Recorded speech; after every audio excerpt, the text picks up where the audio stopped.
Hello, guys. Welcome back to another episode of Cosmic I Ching Oracle of the Cosmic Way.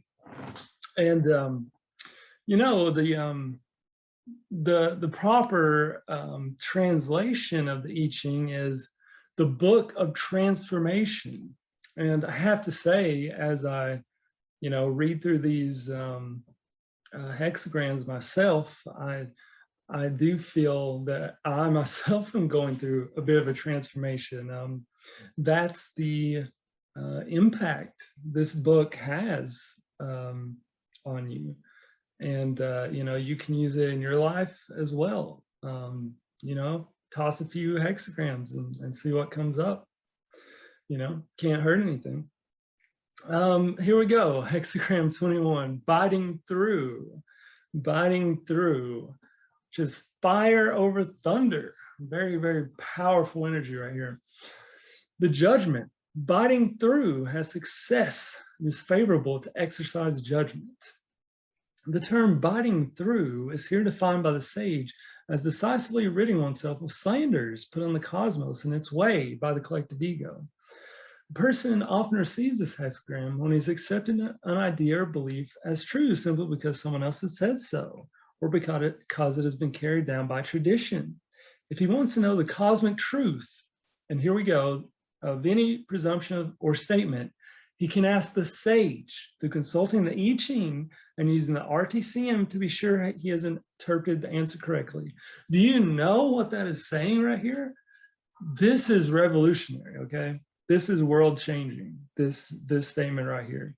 If you want to know the cosmic truth or of any presumption or statement by anyone, by any authority whatsoever, you can ask the sage through consulting the I Ching.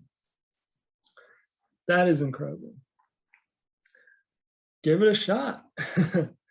This hexagram is traditionally associated with the mouth as the entry point for taking in nourishment. It pictures a mouth with an obstruction that prevents nourishment from being taken in. The remedy is suggested by the words biting through has success. Biting through means decisively freeing oneself of the obstruction by saying the inner no to what prevents one's access to good and true nourishment. Biting through is also a metaphor for getting to the truth of a matter. In regard to the true source of nourishment is to be found in a person's inner truth rather than in truths that come from outside. Inner truth is a person's memory of what cosmic harmony feels like. It is not a collection of truth in the form of words. Therefore, the search made throughout the I Ching is for the untruths that exist in certain words, phrases, and images, which cover up and obscure a person's ability to feel and sense his inner truth.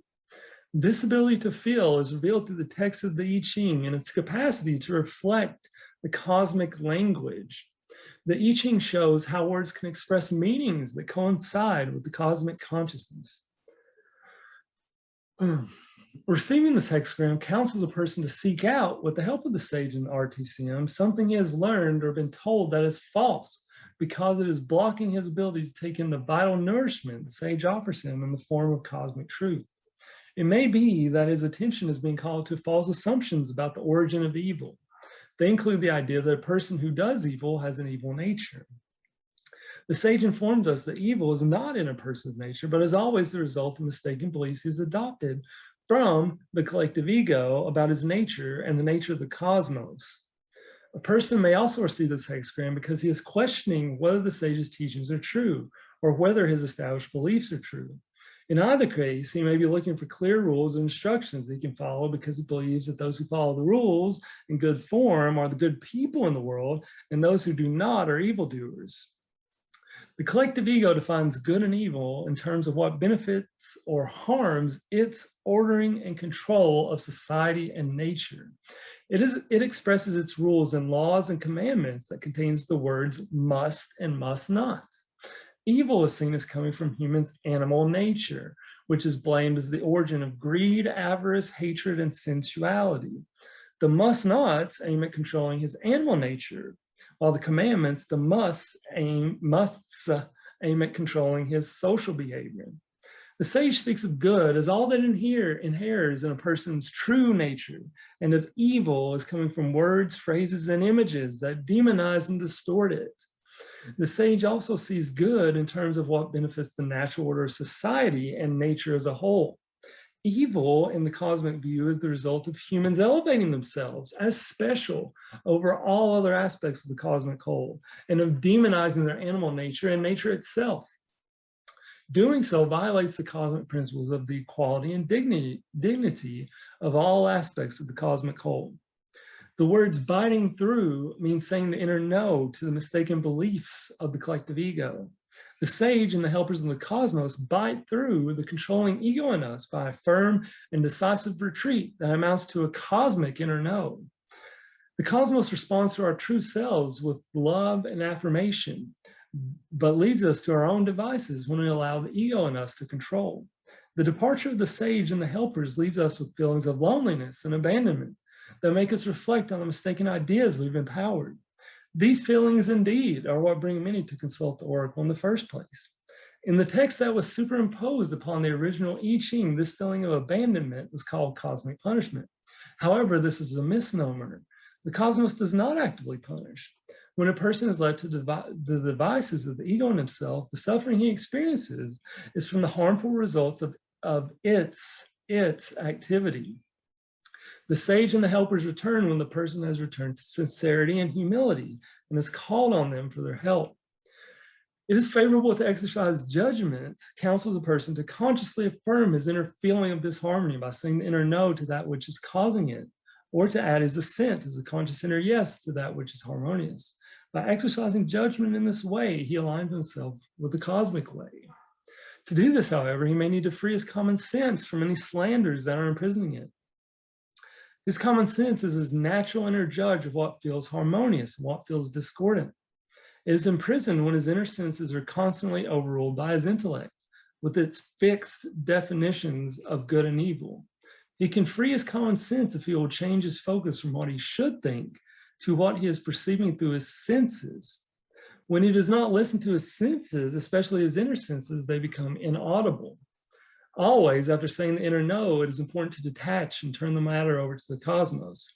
The interaction of the person to correctly respond and then detach from the event engages a complementary response by the cosmos that brings about transformation. Line 1, his feet are fastened in stocks so that his toes disappear.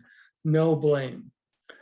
This line refers to a person who has used power either in his thoughts, speech, or action. Such power derives from the ego's judging another incorrectly. He may have had self-righteous thoughts or acted to chastise someone. He may have engaged in argument or striving to make something happen. He may have encroached into another's space or in some way pressed his cause, point of view, feelings, or thoughts upon another. Power also refers to a person's attempt to correct another through physical force. All such use of power violates the intrinsic space of others and brings about the cosmic response referred to by the phrase, his feet are fastened in stocks. It means that his incorrect behavior is brought to a halt, either by circumstances or by his conscience. Being brought to a halt encourages the person to reflect on his attitudes and actions. The stocks are the first corrective measure employed by the cosmos. It is followed by more serious measures if he remains indifferent and obstinate. Being in stocks is experienced as a cosmic intervention in the form of obstructions, visible or invisible, as an accident or injury, or as the loss of a possession.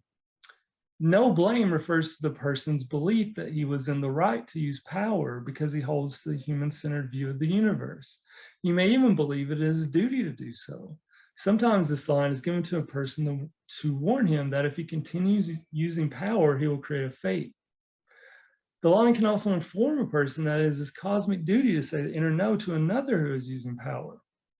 Doing so will trigger the appropriate cosmic response sooner so that he and those concerned are protected. It is important after saying the inner no to let go of the matter and not watch for any results. Line 2, bites through tender meat so that his nose disappears, no blame. Bites through tender meat refers to a person who, through employing inner or outer means to correct another, does not meet with the resistance he expected, implied by the metaphor of tender meat. This is so because the other is already at the point of burnout in regard to his mistaken ideas or has already corrected himself. The action, therefore, was unnecessary. No blame means that the other is already free of blame. However, because the person intervening has used power, he's created a fate for himself. This line is telling him that he needs to say the inner no to the ego in himself and inwardly apologize to the other for overstepping his limits. His nose disappears as a metaphor for the loss of face he experiences in wrongly correcting the other. Bites through tender meat is also a metaphor for the way the cosmos bites through a spell put on a person without his knowledge. The spell has caused him to act compulsively in certain ways, even against his will. An example is a person who has had a spell put upon him before birth that because he is coming at an inconvenient time, he will, quote, be in the way. The spell causes him to compulsively try to gain the approval of those around him. The spell can end in either of the following ways. When the cosmos bites through a spell, it does so in the form of a shock that frees the helper imprisoned by that spell. This is felt as an enormous relief. 2, it can run to burnout in the manner that a person hits his head against the wall over and over until he is fed up and inwardly calls upon the cosmos to free him. The person who feels he's been hitting his head against the wall repeatedly due to a spell may be thinking that life or the cosmos is against him. In reality, it is the spell and not the cosmos that is responsible for his difficulties. If he continues to blame the wrong things, he will create another fate for himself. Line 3, bites on old dried meat and strikes on something poisonous, slight humiliation, no blame. This line has to do with the person seeing another's negative behavior as due to his nature. The fault is not in his nature, but due to the ego in him. This incorrect attribution puts a spell on the other's true nature, fixing it in the pattern described. Thereafter, a constant point of contention, old dried meat, is established between them due to the spell. Western vernacular embodies this message in the phrase bone of contention. Such spells are created through perceiving a person or oneself as having been born with a harmful tendency, an inherited temperament, a congenital character defect, through assigning an astrological or character type to him, or when other words are used to describe him as being that way, implying that the fault is in his nature or that he is a culprit. In clinical psychiatry, this spell is diagnosed as a personality disorder. People assign such reasons when, in actuality, a projection, spell, or poison arrow has been put on that person before birth, as in an unwanted pregnancy, where the child would be considered in the way, an embarrassment, the fruit of a sinful act, or other such reason. Poisonous dried meat is a metaphor for what a person strikes when he allows the self-righteous ego in him to attack an old issue, such as a fault he repeatedly perceives in another. His attack creates a poisonous hatred in that person, who then puts a spell on his accuser as being self-righteous. Here, no blame refers to relating to the situation correctly. This actually means to stop blaming the other and look for the root of the problem, which lies in a spell put upon him by someone that he is in the way. They're just words. The spells, they're just words and phrases. The person's nature becomes poisoned by the slander so that he reacts in hostile ways, but they cause all kinds of negative effects, these spells. These ways may be slight or great and described as his not being responsible, not being tidy, or some other fixed behavior. Its continuous recurrence indicates that it is a spell. That's what indicates it's a spell. It's continued recurrence, fixation, compulsivity, etc. Each person feels frustrated at not being able to correct the other. The frustration is settled into a fixed view which sees the other as being in the wrong, creating a complete lockup of the situation, a fate. It can end of its own accord either in the collapse of the situation, through separation, exhaustion of their chi energies, or some violent consequence, or by one of them recognizing the spell involved with this variety of phrases and freeing the other person from it. This line reveals that in the cosmic order, there's no such thing as a culprit. From the cosmic point of view, even the ego is not a culprit, but the result of a false use of language and the conditioning program installed by the collective ego. Part of that false use of language is the creation of words such as culprit and guilt. As long as these words are being used in the situation, they keep the focus on the appearance of the situation rather than on its inner truth. They thereby keep inner and outer wars going. Just these words, they keep inner and outer wars going. But both these words need to be deprogrammed by recognizing their false nature and then saying the inner no to them. Line 4, biting on dry grizzly meat, one receives metal arrows. It furthers one to be mindful of difficulties and to be persevering, good fortune. Grizzly meat is a metaphor for something that has been branded by a person as being an evil thing. This line makes him aware that nothing in nature is evil. Evil is the result of a false use of language, which in turn results in mistaken ideas and beliefs about the nature of the cosmos and its way. Saying that a thing is evil puts a poison arrow on it that causes it to react poisonously. Because it reacts in this way, it is falsely blamed as the cause of the problem. Deprogramming the phrases and images of the poison arrow frees the thing from the slander and returns it to its true nature. That in turn frees the entire situation of the evil influence. A person may also receive this line when, after having consulted the I Ching, he calls it evil or slanders it by saying it has misled him. The line is telling him that instead of opening his mind to be taught by the sage, he has self-confidently stood back, expecting the I Ching to confirm his point of view. What he has received from it as a consequence are the metal arrows of the ego in himself, counsel that will surely mislead him. It furthers one to be mindful of difficulties and to be persevering. It advises the person to be aware of having predetermined ideas of what the I Ching is and what speaks through it. Good fortune comes if he allows it to show itself for what it is. This line addresses two mistakes a person can make in addressing the I Ching. One, he thinks it is a book of divination that foretells the future as a pre-written script. However, its predictions of good fortune depend on whether the person is in harmony with the cosmos. The person who sees an I Ching line as predicting good fortune may actually experience misfortune if he has not understood the conditional nature of the line. Most often, good fortune tells the person that good fortune will come if he will free himself of an attitude or idea that is obstructing his being in harmony with the cosmos. He can do this if he will allow the sage to clarify the obstructing element by using the RTCM, and if he then frees himself of it. He thinks that the I Ching has to do with random chance. This is the second reason. Second way, he thinks the I Ching has to do with random chance or mathematical probabilities. We are informed that nothing in the cosmic order happens by chance. To bring himself into harmony with the cosmos, he needs to dispose of this mistaken idea. While the sage will tolerate it for a while until the person has come to a better understanding of the cosmic way, it will eventually retreat if he does not correct his mistaken idea. Line 5, biting on dried lean meat, one receives yellow gold. Perseveringly aware of danger, no blame. Biting through means saying the inner no to a slanderous idea. Dried lean meat is a metaphor for a person's demonized animal nature. It has become dried out because it has not been able to fulfill its natural function, which is that of helping the person to renew his life force, his chi energy, which comes from the cosmos. It is his animal nature that keeps a person connected to the cosmos, as we saw in the previous hexagram. Receiving this line indicates that his life force has become completely dried up. This is the fate created by the poison arrow that has slandered his animal nature as evil and has consequently caused him to live totally in his head, isolated from his body.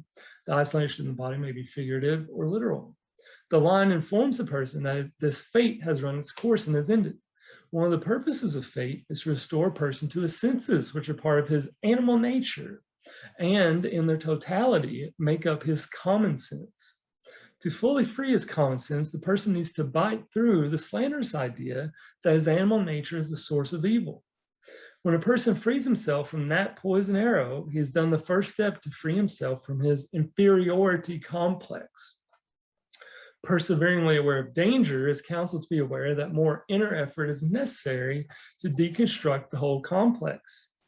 Step 2 is to free himself from the complementary false premise that humans are special because they have language, another poison arrow. Step 3 is to free himself from the idea that humans are divided into mind and body or into mind, soul, and body, which is a spell. Step 4 is to free himself of the idea that humans are guilty because they have an animal nature, which is a poison arrow of guilt. Because the inferiority complex makes a person feel unworthy and guilty, He then begins to strive to become superior and embarks upon the road to vanity, glory, and redemption through developing grandiose self-images. Deconstructing the inferiority complex restores the person to his original wholeness and dignity through transformation. The words no blame are saying that in the cosmic view, humans are born without blame, and that there's no blame in deconstructing the above mentioned autonomous ego complex that supports the human-centered view of the universe. Feelings of blame and also of guilt are due to the reinstalling feature of an ego complex. This feature makes the person feel guilty if he rejects the idea that humans are special and that he is to blame for betraying everything he stands for, family, clan, nation, culture, etc. Because being guilty and the fear of becoming guilty are accompanied by the frightening image of being permanently stained, they are instrumental in holding us to the ego mindset. In order to undo once and for all this reinstallation feature of the ego program, the person needs to deprogram the idea of guilt and the image that he can be stained. Free from the burden of this complex, the person will be able to recognize his true self for what it is, his loving animal nature, here referred to as yellow gold.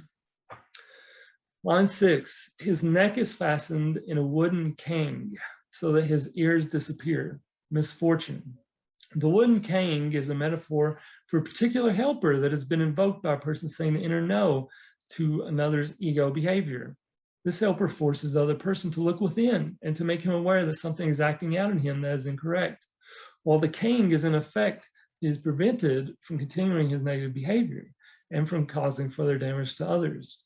Receiving this line reflects the obstinacy of his ego behavior because it implies that the person's feet have already been fastened in stocks, see line 1.